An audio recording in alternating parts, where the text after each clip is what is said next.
Magandang umaga sa inyo, guys. Ito po ang inyong Lola Angge.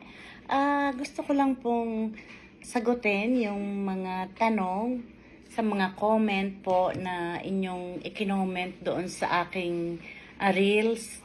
Marami po doon nagtatanong kung ako raw ay taga Batangas. Ang totoo po ay hindi ako taga Batangas. Ako po ay taga Sariaya, Quezon. Ngayon, nung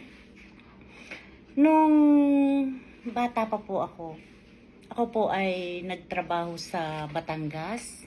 Una kong trabaho noon sa Batangas ay sa Taal, Batangas bilang magpapanot siya. Pagka-graduate ko po ng grade 6, dahil sa kahirapan ng buhay, ako po ay hindi na nakapag-high school at ako ay nagtrabaho na. At nagtrabaho po ako sa Batangas, sa Taal, Batangas, sa gawaan ng panutya. Pagkatapos po noon, lumipat po ako ng bahay dahil ang layo po ng Batangas West High School, nilalakad namin paggabi. Lumipat po ako ng aking amo. Doon po ako lumipat mismo sa Lemery, Batangas bilang kasambahay. At doon po I think, after 3 years, parang dahil 5th year po ang high school, dahil panggabi ako,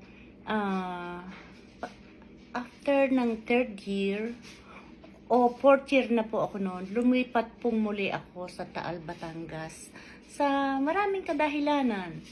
At nung 5th year na po ako, nasa Taal uli ako sa mismong bayan ng Taal. Kasambahay din po ako doon at doon po ako nakatapos ng 5th year high school. Kaya nung pagkatapos po ng aking 5th year high school, ako naman po ay lumipat ng trabaho sa isang tindahan uli. Balik ako ng Lemery, Batangas. Natatanda ko pa yon sa Judy Mart.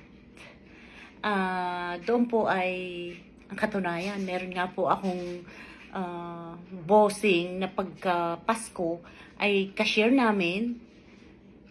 Ay, narito po siya sa Michigan. Alam ko po, friend ko po siya sa Facebook. Shout out sa'yo, bossing! Sa ka ba naroon? Yun po.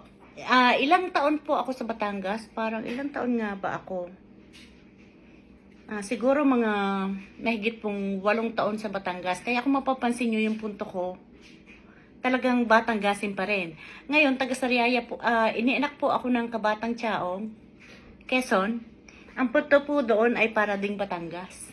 Kaya ang punto ko po, kahit ako'y narito na sa Amerika, pag may nakakausap po akong mga Pilipino ay Batanggasin pa rin ang aking punto. Hindi na po nawawala yung punto kong Batanggasin. Ayun po, sa mga nagtatanong po kung ako'y taga Batangas, hindi po, ako ay taga Sariaya, Quezon. Ako lang po ay namasukan bilang katulong sa Batangas at nagsikap po akong makatapos ng high school.